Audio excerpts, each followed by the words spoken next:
British বিরোধী বিপ্লবী master দা সূর্য সেন তার উপর প্রহসনের বিচার ও অন্যায় হত্যাকাণ্ডের বিষয়বস্তুকে উপজীব্য করে নির্মিত নাটক ট্রায়াল অব সূর্য সেন সম্প্রতি বাংলাদেশ শিল্পকলা একাডেমির এক্সপেরিমেন্টাল হলে প্রদর্শিত হলো নাটকটি। নতুন প্রজন্মের কাছে সঠিক ইতিহাস পৌঁছে দেওয়ার প্রত্যয় সংগঠক ও কুশলীদের।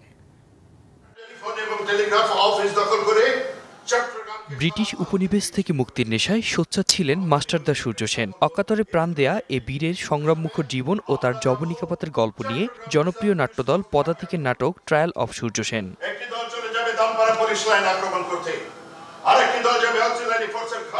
রবিবার শিল্পকলা একাডেমির এক্সপেরিমেন্টাল হলে চলে নাটকটির ২৭তম প্রদর্শনী।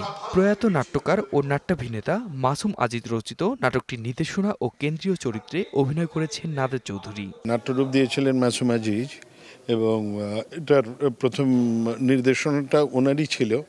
তো উনি যাওয়ার পরে এটা অনেকদিন বন্ধ ছিল, ফলে দল থেকে আবার আমাকে বলা হলো যে আপনি যেহেতু প্রধান চরিত্রও করেন এবং আপনি তাহলে নাটকটা আবার নতুন করে নতুন আঙ্গিকে সাজিয়ে আপনি আবার নামান। তো দলের নির্দেশেই নবনাট্য নির্দেশনা কাজটা আমি করেছি।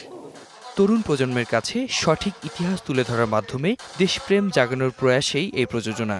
আমরা এর মধ্য দিয়ে দেশপ্রেমের যে গল্প সেটাকে আবার সামনে নিয়ে আসতে চাই। আমাদের সংগ্রামের ধারাবাহিকতা থেকে যদি আমরা আমাদের নতুন প্রজন্মকে উজ্জীবিত করতে পারি, শিক্ষা দিতে পারি, অনুপ্রাণিত করতে পারি, তাহলে এই দেশের জন্য একটি সুন্দর পরিস্থিতি তৈরি করার মতো প্রজন্ম গড়ে উঠবে। সেই স্বপ্ন থেকে আমরা এই ধরনের নাটক নির্বাচন করি। বাঙালি সংগ্রামী ইতিহাস ও সংগ্রামের গল্প নিয়ে নাটক মঞ্চায়নের মাধ্যমে শক্ত হবে বাঙালি জাতীয়তাবাদের ভিত, এমনটাই প্রত্যাশা। আতিক মেজবা লগ্ন, ডিবিসি নিউজ, ঢাকা।